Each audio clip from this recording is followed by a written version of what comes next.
Ryan Reynolds here from Mint Mobile. With the price of just about everything going up during inflation, we thought we'd bring our prices down. So to help us, we brought in a reverse auctioneer, which is apparently a thing. Mint Mobile Unlimited Premium Wireless. How to get 30, 30, bit to get 30, bit to get 20, 20, 20, bit to get 20, 20, bit to get 15, 15, 15, 15, just $15 a month? Sold! Give it a try at mintmobile.com/switch. $45 up front for 3 months plus taxes and fees. Promo rate for new customers for limited time. Unlimited more than 40 gigabytes per month. Slows full terms at mintmobile.com. Selling a little or a lot? Shopify helps you do your thing, however you cha-ching. Shopify is the global commerce platform that helps you sell at every stage of your business. From the launch your own online shop stage to the first real life store stage, all the way to the did we just hit 1 million orders stage? Shopify's there to help you grow. Shopify helps you turn browsers into buyers with the internet's best converting checkout. 36% better on average compared to the other leading commerce platforms. Because businesses that grow, grow with Shopify. Get a $1 per month trial period at shopify.com/promo. Shopify.com/promo.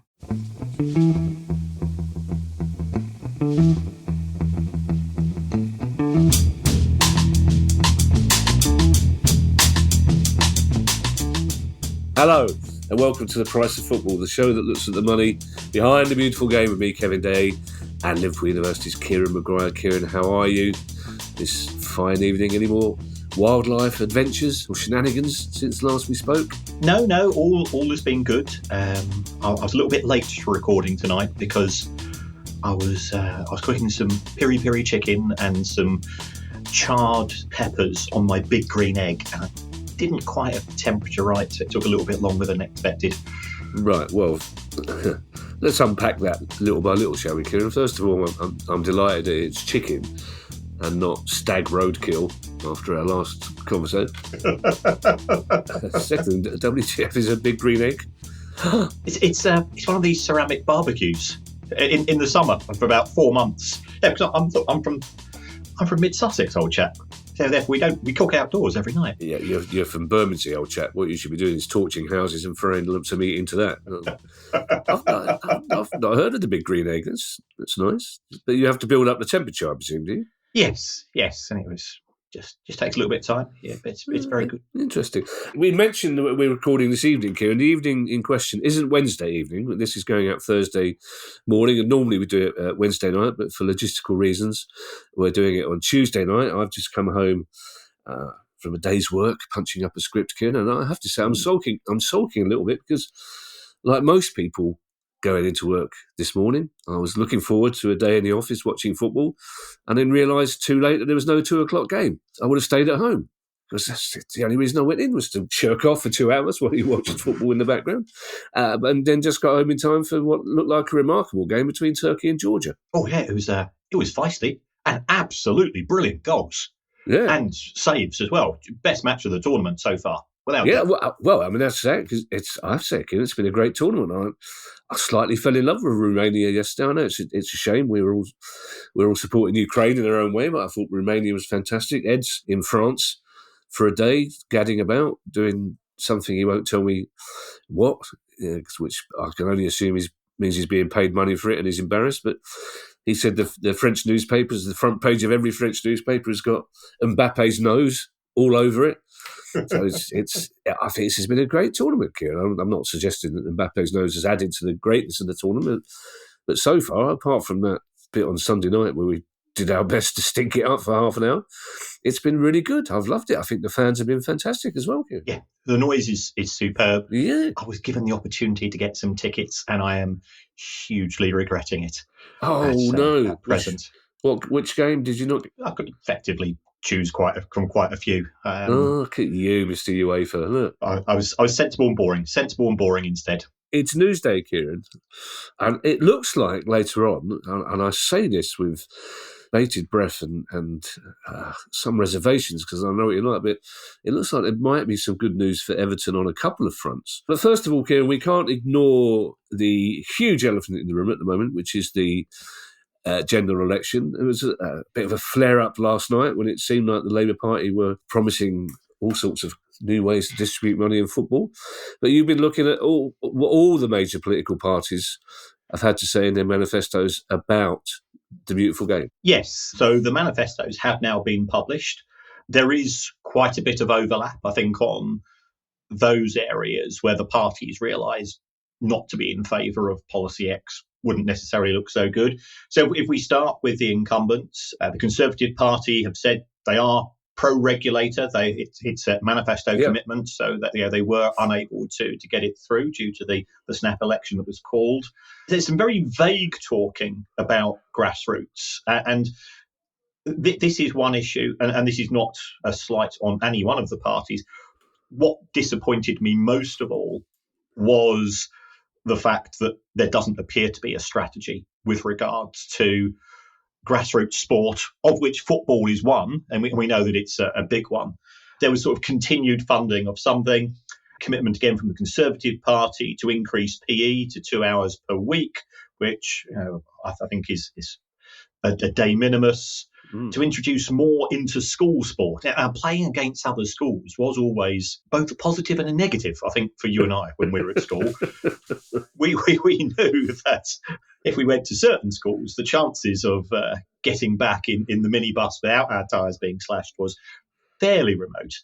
So that's the present government. Nothing overly radical there. When it came to the Labour Party, again, pro-regulator, they were slightly more explicit in terms of saying they would be very anti a breakaway league, effectively a super league, although the regulator bill effectively delegates that responsibility towards the fan groups, which, if that's what fans want from the big clubs, then actually I'm increasingly coming around to the view that then let them go down and play their own end of the street, as long as they don't expect to play in domestic football at the same time. As well, yeah. And then I think the issue which you raised, there was talk, and I read the articles. I think the shadow sports minister had said that a potential levy on transfers, which I would imagine would have been 10%. And this was one of the issues which was discussed as far as the regulator was concerned. I think initially it was part of the recommendations, or certainly the considerations from the fan-led review. Certainly from my experience, and I was initially in favour of it, but then I sat down with my big book of creative accounting and sort of went through, well, how would it be able to be applied? And actually, it would be a loophole lawyer and accountant's charter for fun and games, and the compliance costs. Trying to keep everybody in line. The costs of actually monitoring it, I think, would have outweighed the benefits. So apparently, Keir Starmer has been on LBC this morning and said it's a non-starter. I'm not giving any opinions, but I think that is the right decision. As far as schools are concerned, increased PE time, my football time, and giving sort of closer relations between schools and grassroots sport. That's on the back of, from our generation, the school playing fields were sold off, effectively privatised. So we can understand that. Is this another form of privatisation of school sport? That's a broader question. I think the most detailed manifesto area from any of the parties was from the Lib Dems. They were, again, pro-regulator.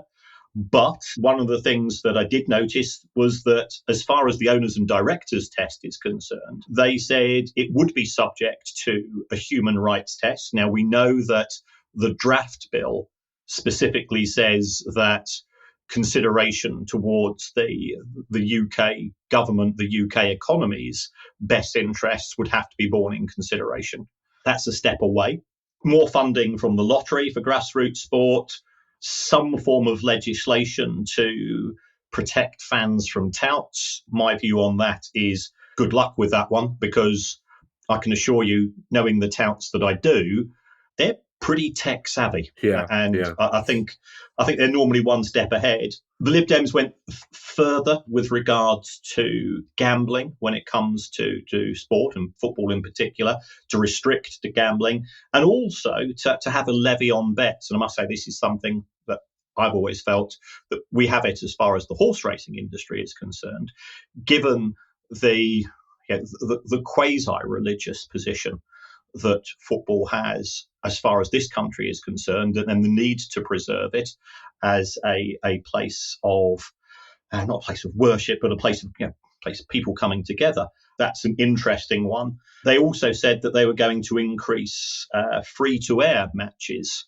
The trouble is with that is it reduces the benefit to Sky. So could it actually result in a reduction in the value of the deal, the Premier League? I think it was something like 10 Premier League matches a season, which isn't significant. It's not going to tip the dial, but there's many people can't afford the Sky offering. So that was there. The Green Party, nothing with regards to the regulator, but was talking about a fund aimed at keeping local facilities, again, grassroots open with regards to sports, arts and culture. So that covers broader areas in terms of entertainment. And I think the interesting one from the Greens was no VAT on cultural activities. Now, does football qualify as a cultural activity? When we're talking about private entities which are generating hundreds of millions of pounds. So could it be that would be the case at lower levels of football, and then there could be a threshold perhaps when you get to the Premier League or the Championship? We'd have to wait and see. Reform Party's a bit of a funny one because they've not got a manifesto. They've got a contract which isn't a contract, and the only thing that I could see, and I don't think this one's been thought through, is that the home team, the away team, and the match officials must all wear black shirts. Even for the non-colourblind community, I think that's slightly flawed. That's very funny. You're a naughty boy, Kieran. I concur with everything you say. And also, we're not the BBC, so we don't have to worry about balance politically. A couple of things off the back of that interesting look, Kieran.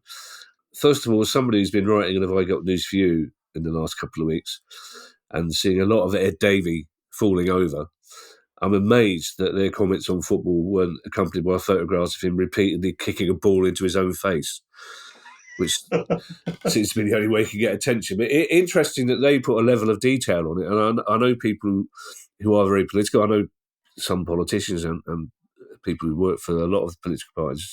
It's quite often the case that the party with the least chance of winning puts the most detail on their manifesto promises. I'm particularly interested though in the Labour Party thing, because there was a huge but short-lived spike in social media interest yesterday on this idea of the levy on transfers to distribute to the pyramid, and the idea as well on a cap on ticket prices. The Labour Party were introducing a cap on ticket prices, neither of which are in the manifesto, but it seemed to be whoever leaked that fake information did a very good job politically, because they're the one party so far that have made it look like they've got the football fan at the front of their mind, because we're a single interest group in terms of this podcast, Kieran, and all single interest groups think their special interest should be the biggest thing in the manifesto, but clearly football isn't. But the Labour Party, it seems, are the only people so far who have sowed that seed into voters' minds that they are keeping an eye on the ordinary fan, if you like, when it comes to money. That's right. And when I spoke to effectively the DCMS committee, about a month, 6 weeks ago, one of the questions that was raised by a Labour MP, Ian Byrne, was in respect of the views of myself and Christina, who we co-authored a report on behalf of DCMS with regards to ticket prices. And I always try to give an objective and analytical answer. From an economic point of view, the ticket prices are fine in the sense that they're all being sold at the current prices. The price rises over the course of the last sort of 5 to 6 years are still trailing inflation.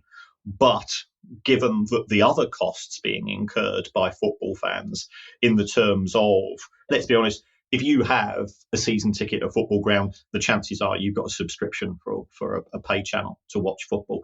Those costs are going up. We know that merchandise prices are going up. We know that food and drink is going up as well. So, is there therefore a case for saying, well, perhaps there could be a little bit of softening and perhaps a switch from targeting more of the corporate payers who have the ability to pay because it's not coming out of somebody's wage packet directly, it's coming out of an entertainment budget. That was one question I was asked. So I can understand both points of view. If the last thing you want to do is to give up your season ticket, and we've seen some very significant rises in respect of certain clubs, although they tend to be at the lower end of the market, and they're trying to catch up with some of the clubs that have been perhaps in the Premier League for a wee bit longer. So it's an interesting one, but it does appear that it's not got a lot of traction following that initial spike in interest which occurred yesterday. Yeah, and, well, another spike of interest this morning, Kieran. The fixtures coming out. I did what every Palace fan did. I took one glance at the first fixture, away, sulked, and then took another glance at Boxing Day, away to Bournemouth, sulked again. Why are they sending us to the South Coast but not to Brighton on Boxing Day, Kieran? It's ridiculous. You talk about, Kieran, the negatives and positives of playing other schools. I don't know if I've ever shared this information with you, Kieran, but the psychopath who ran our sports department at school insisted that if you weren't good enough for the football or rugby first teams, you had to play hockey. Right? Like, there was no disagreeing with this. And there was a very small, as you can imagine, Kieran, in my area of South London. It wasn't a massive school hockey league. And we managed to win it by basically beating up the other three teams, I'm not ashamed to say. And then at the end of the season, we were asked to play a charity game against the hockey team from our local affiliated Catholic girls' school, who is still the worst hour and a bit of my day. Were just thugs.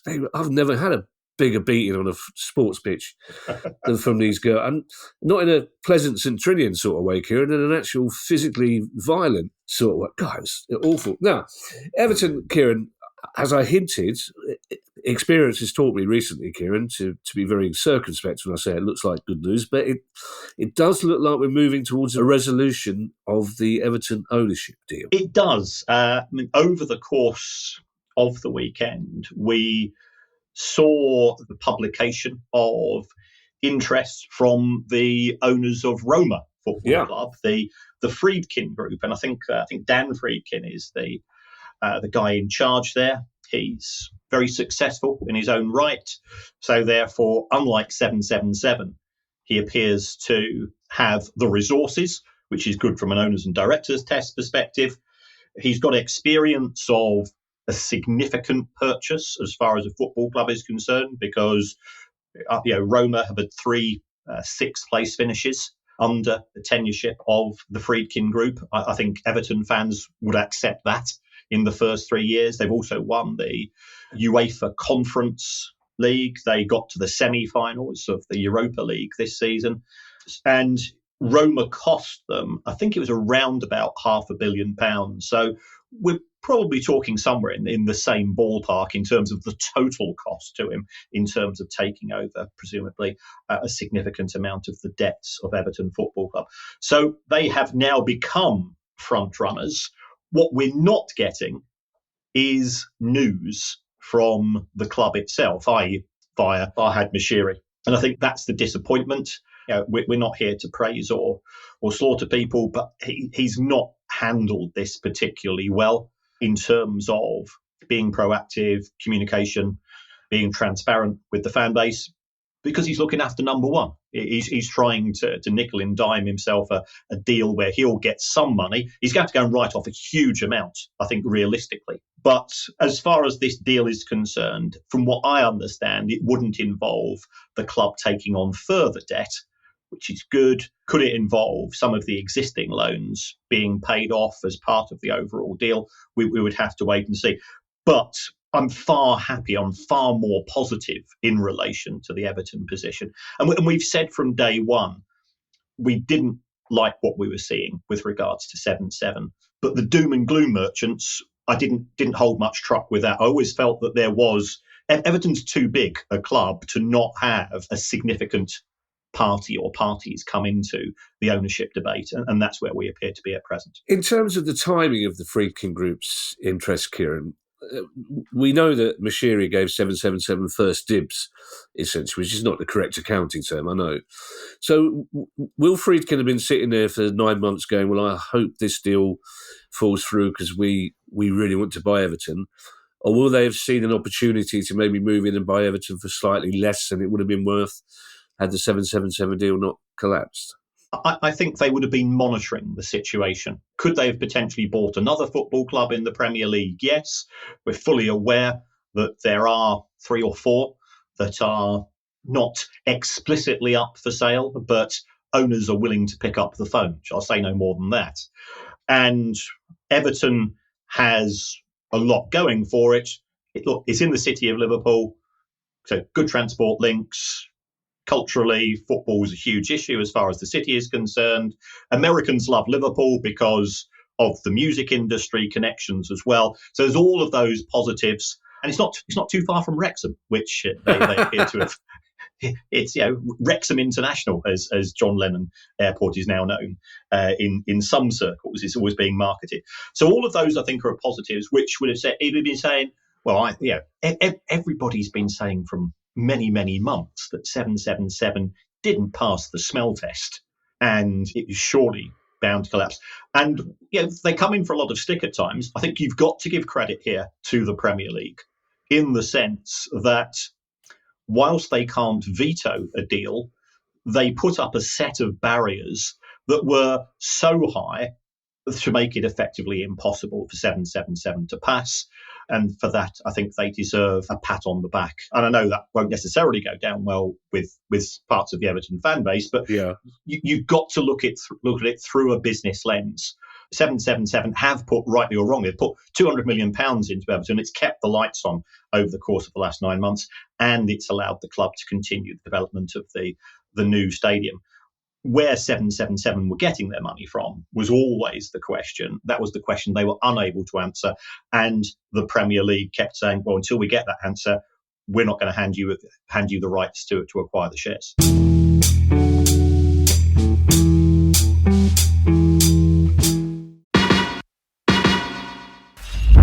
Hi, I'm Steve Lamack, and every week I'm joined by Music Ally's Head of Insight, Stuart Dredge, on The Price of Music, the weekly podcast all about the money behind the music industry.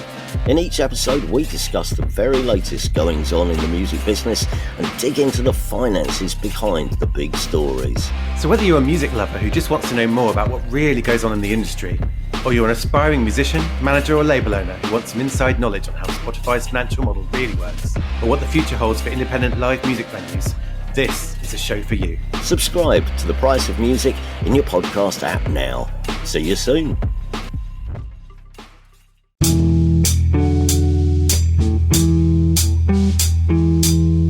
Yeah, I think this next story, Kieran, is also good news for Everton fans because nothing says confidence in the future more than signing a record multi-year kit deal. Yes, so we had Tom from Castore on the show a couple of months ago, and he was a fantastic guest and very, very committed to his cause.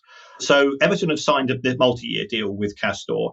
It's going to kick in from next season. I think the interesting thing in addition to this is that Castore are going to be sort of quasi stadium sponsors. Not they don't have naming rights on the stadium, but they're going to be stadium partners as well. So the talk is that this deal is going to be worth somewhere in the region of £20 million a year. To me, that doesn't work. That seems to me to be a bit top heavy, and I don't really understand how those numbers would work as far as the level of sales are concerned. But it is a vote of confidence. Tom's a local lad as well, he and his brother, so it's good to have local suppliers linked with the city's football club. It's a step forwards. Yes, it will be more money overall, and Castore. Let's be honest, they've lost Newcastle. I think they've lost Villa as well. Yeah. So it's an opportunity for Castore to keep their position as far as being Premier League suppliers are concerned. I suppose that would be the only grit in the ointment if you're an Everton fan, because we, like all football fans, we look for the squeak in the engine, don't we? That you'd be worried, not worried, but considering what's been going on in the last 9 months. But the fact that Castore have lost 2 big supply deals, one of which Villa in not unpleasant circumstances, but slightly dodgy, so that would be something to keep an eye on, wouldn't it, if you're an Everton fan, I guess? It is. Although I've seen on social media that Newcastle's new deal with Adidas, I think fans have been a bit disappointed. And this isn't necessarily with the quality of the kit, but when they've bought kit with players' names and numbers, somebody's not been spelling them correctly. And Gordon is quite an easy name to spell, in my view, but apparently not.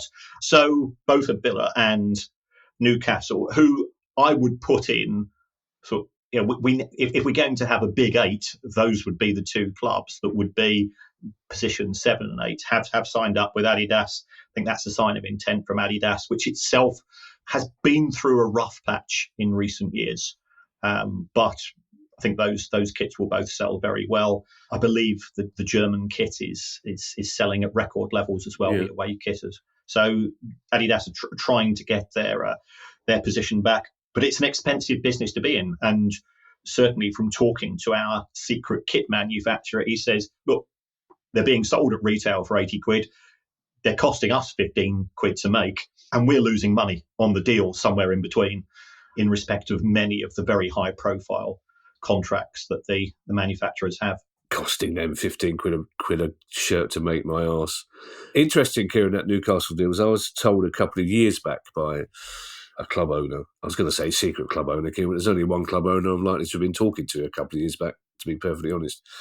And the theory was then that Adidas were only really interested in Champions League clubs. And if you were lucky enough to get a deal from Adidas and you weren't in the Champions League, you weren't getting their full attention. So that sort of falls in with what you've said about the Newcastle shirts with Gordon's name on. This next story, Kieran, is clearly important, but in line with my role on the show, I'm not entirely sure why it's important, but it's about Chelsea and employment taxes. Yes, and for the sake of transparency, I was involved in this. I've been working with Sophia from the Institute of Sports Tax Associates, as you can imagine.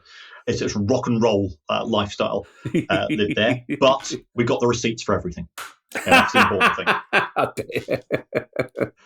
So that's why it has to be not very rock and roll. But Sophia got in contact with me because rumour has it that I've got a spreadsheet or two. And we were on a panel together and we got talking. So we decided to say that football comes in for an awful lot of stick and football clubs and players come in for a lot of stick, but they do make a significant contribution to the overall economy. So let's work it out. And we did the sums, and it turns out that in total, since the Premier League started in 1992-93, there's been over a £25 billion contribution in terms of employment taxes, a lot of which is that borne by the player rather than the club, but the club does pay national, but 25 billion and over 6 billion in terms of VAT on ticket sales. So that has been a direct contributor to the UK exchequer. Again, the big 6 come in for a lot of stick from other fans, but the big 6 have contributed half of that money as far as the overall tax bill is concerned.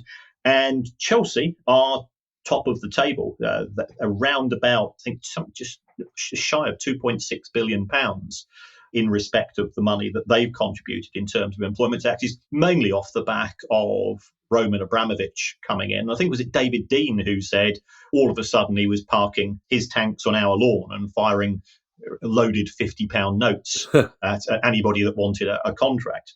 You'll be pleased to know that Palace are where you'd expect them to be, 13th in the overall table.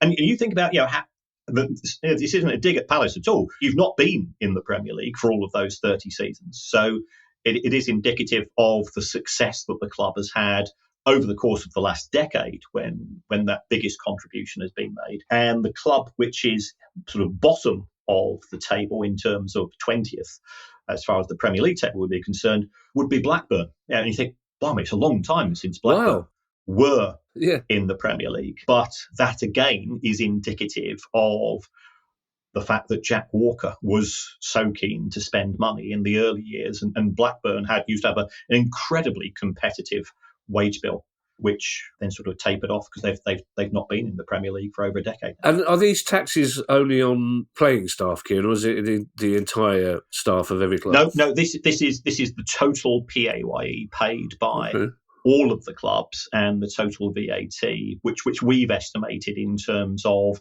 matchday income, because the money in respect of the commercial deals, that's not really a tax because the person that's paying it can reclaim it because it's business to business, and VAT is only ultimately borne by us as individual consumers. I suppose it says a lot, Kieran, for how cynical some of us have become in the football world about football clubs and finance, that people are absolutely delighted to learn that for the most part they are paying their taxes. which that's a step in the right direction. Although there will be many people down the Parsons Arms and a lot of other pubs will be going, yeah, well, image rights, so on and so forth. They'll have avoided a good few billion as well as the money they've actually paid, Kieran. Yeah. I mean, we took that into consideration when we did the calculations. We tried to have a fair assessment as to. We're fully aware that, especially when it comes to the larger clubs, it is possible to be tax efficient. Is the spiel for it, or be Jimmy Carr's, I think, is the Parsons Arms version of that particular comment. Well, I'll tell you about that week one day, Kieran, when it happened. Interestingly, that a lot of people in the entertainment business will tell you that it's the industry that brings most money into the exchequer. And if you're adding football into that's a huge amount of money that football culture is paying to the rest of the country, and rightly so. But that's probably between them, you're looking at 55, 60 billion pounds worth of tax in the last 20 odd years, which is a significant contribution for industries that are often overlooked in other areas. Yes, that they are marginalised. I don't think there's a full understanding from the media because they just see it as entertainment or leisure. Yeah. But in terms of soft power, and I know I've said this before, I'm off to the States in a few weeks to Charlotte in North Carolina to give a talk. And I know the questions I'll be asked, and we love the BBC, we love the Royal Family, we love the Premier League. Yeah. That's the feedback you get from there, and that's from a variety of political people on the spectrum. Yeah, I'm very much looking forward to making inappropriate jokes about your time in Charlotte, Kieran. But our listeners can rest assured that we will be having a break while Kieran's away, but we'll be producing top quality product for you while he's gone. Don't we worry. There will be 2 pods a week while we have a little summer break later in the year. Still with Chelsea, Kieran, their women's team have issued one new share, but it's a doozy. It is a doozy, isn't it? As you know, I have a very good relationship with Companies House. And do you know? I thought you were going to say Chelsea there, Kieran. I thought you were leading up for one of your sarcastic Todd Boney, Graham Potter, Cucurella diatribes. Well done. Yes, sorry. He played very well for Spain, FHC. He did. But that was I think it was Gary Neville had lambasted him before the ball was kicked, which I always think, what we like as fans. We go, oh, he'll have a blinder now. We're blaming Gary Neville for the fact that he played so well. But as far as Chelsea are concerned, what's happened is that I got this message from Companies House, and it says that Chelsea have issued one new share. And I go, oh, okay, that seems a bit strange. But I knew that they only had one share. And then I went into the documentation, and it said that Chelsea got £21 million for that one share. Wow. Which, given that there's 2 shares, and a company is worth the sum of all its shares to a certain extent, that means that it's worth £42 million. And I think this is on the back of Chelsea a few weeks ago saying that we are going to separate out the men's and the women's teams with a view to trying to put them side by side. But for too long, it's always been seen that we've got the men's team and the men's team is completely independent of the women's team and so on. So there's that as a particular issue. But trying to work out a value for a women's football team has been very difficult. You can't really compare it to the US Women's Soccer League because that's franchise-based and it's got all of the pluses and minuses of being a franchise. There was talk about Clearlake Capital and Todd Bowley valuing Chelsea at 160 million. And to me, that didn't add up. But this is probably, as a punt bet, is a fair price. What we don't know is who's bought that share. So, is there now a new potential owner at Chelsea Football Club as far as the women's team is concerned? Well, we don't know whether that is the case or not. And if so, who is it? We'll have to wait and see. But it's certainly a vote of confidence. And it's a startup industry, the women's game, on as far as WSL is concerned. But it does seem that the success at the likes of Chelsea and Arsenal in terms of turning interest into bums on seats is driving interest and is driving value in the game. Funnily enough, Kieran, the pluses and minuses of franchise football is going to be our last news story, which is coming up surprisingly quickly because the Portugal game is about to kick off. But you've sort of answered this question, Kieran. So you mentioned that Chelsea already had one share valued at £21 million, and now somebody else has bought a second share also at £21 million. So is another way of putting that just to say that somebody has invested £21 million in the Chelsea women's team? Yes, yeah, that would appear to be the case. It looks like it's fresh cash. It could be from Clear Lake. It could be that they're trying to say we're now in a position where if somebody wants to buy a minority stake in Chelsea, we've got a figure in terms of evaluation for them and take it from there. That's the position. But there are investment vehicles, and it's a horrible word to use, who are looking at clubs in the WSL and the rest of European football as well in terms of trying to work out what they consider to be a fair value in the women's game. And is there any significance in the fact that this money has been invested by one share, or could it have been invested in any other way? It could have come in the form of an interest-free loan, but then when it would sound too cynical, nobody would have known about it for another year. So, okay. Yeah, I think that Chelsea were making this big announcement that we want Chelsea's women's team to be higher profile than before. We believe that there is value in the market. And then, lo and behold, 2 weeks later, £21 million for half the club. I think the two things may be connected.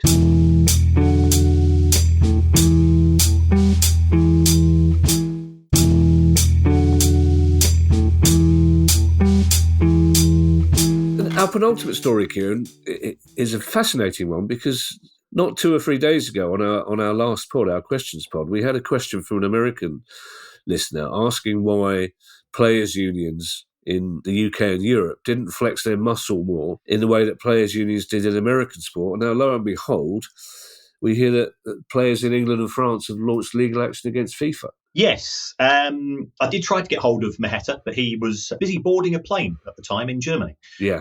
Because he's sensible enough to be there watching all of this fantastic football. But he has promised to come on in a few weeks, and we'll have a deep dive into the position, especially that of player welfare in terms of the expanded calendar and what are the options available. But the players' unions from both England and France have come together. And they say it's nothing personal with regards to FIFA that they're going to have this action. But they just now feel that it's the straw that broke the camel's back. Yeah, we're watching Euro 24. It's a great tournament, but it's got 24 teams. Yeah. Now, you and I are old enough to remember when European Championships had 8 teams. Yeah. And they were normally not including England. Yeah. The qualifying for the Euros used to be really tough. Then it was expanded to 16. Then it was expanded to 24. Would UEFA, in an ideal world like that, to get that to 32? Who knows?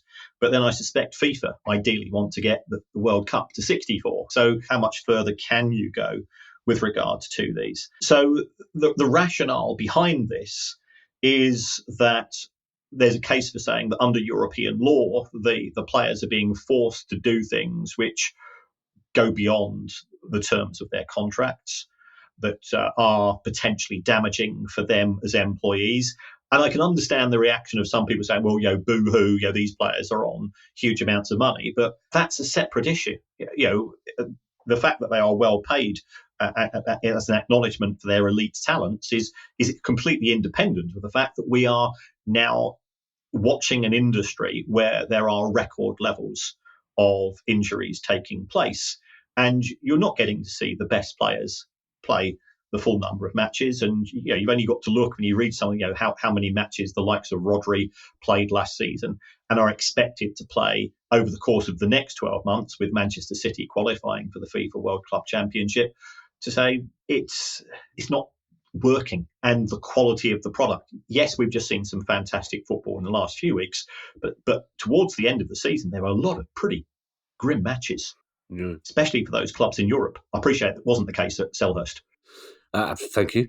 And also, dear listeners, when Kieran says record number of injuries, he's not plucking that out of thin air. There have been recent figures to say that, in particular, soft muscle and tissue injuries are about 18% up, I think, on previous seasons. Also, Kieran, you don't realise the full extent of the panic your WhatsApp message caused about an hour ago in the Day household when you messaged me to say Maheta's on his way to Germany, because I read that as Mateta is on his way to Germany. Oh, no. And I was just like, no, I can't believe this. And then we went, oh yeah, Maheta, of course.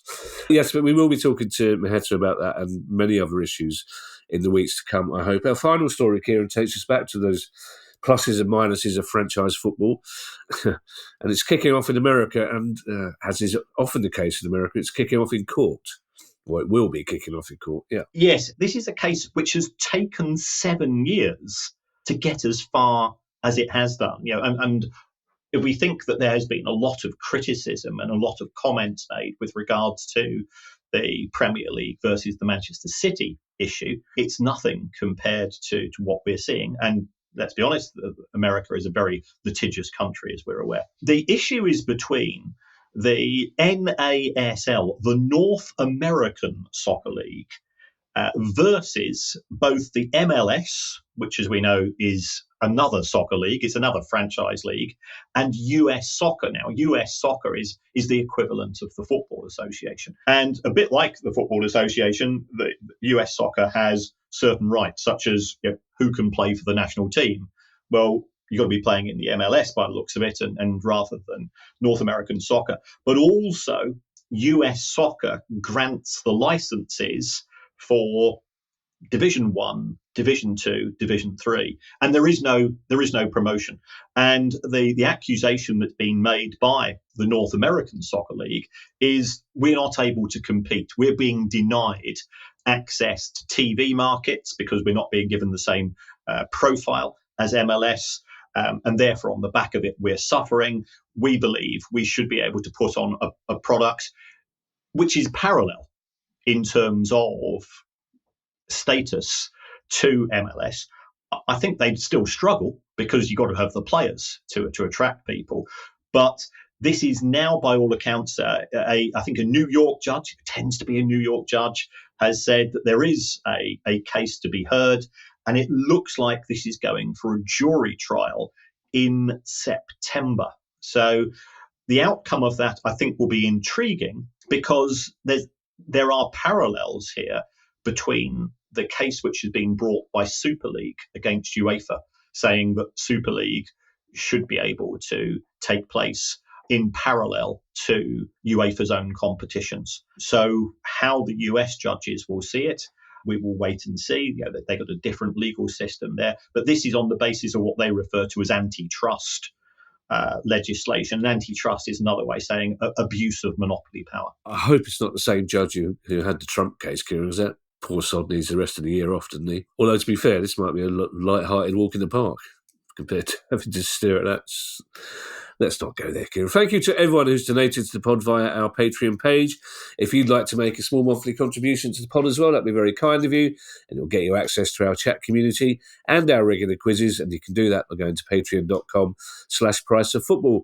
If you have a question you'd like answered on the show, email us at questions@priceoffootball.com, and you can go to the same website if you'd like to buy our book. And don't forget, you can follow us on Twitter and YouTube. We'll be back next Tuesday with our questions pod. In the meantime, I shall hand you over to Mr. Kieran Maguire for his customary farewell. Well, thanks as always, folks, for the support and the interaction and the contacts that you make, and also directing us towards a few questions as well. We genuinely appreciate it, and we are in regular contact now with our princess with regards to getting the show on the road and coming out to see a few of you in a few different places as well. I know people seem to enjoy that.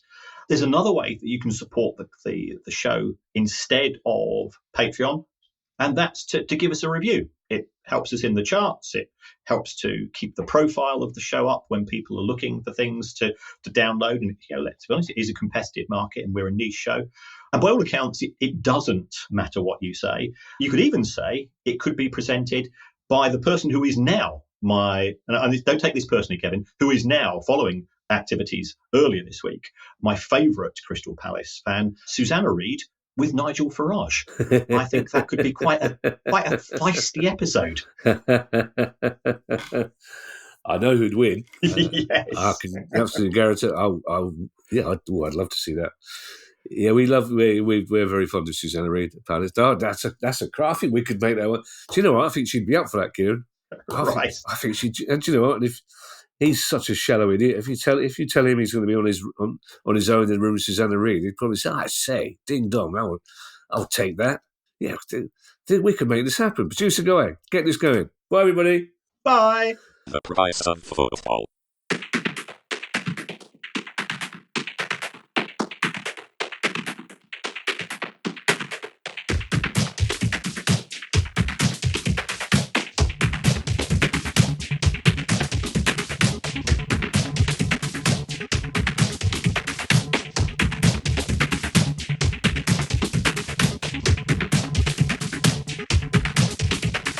The price of football.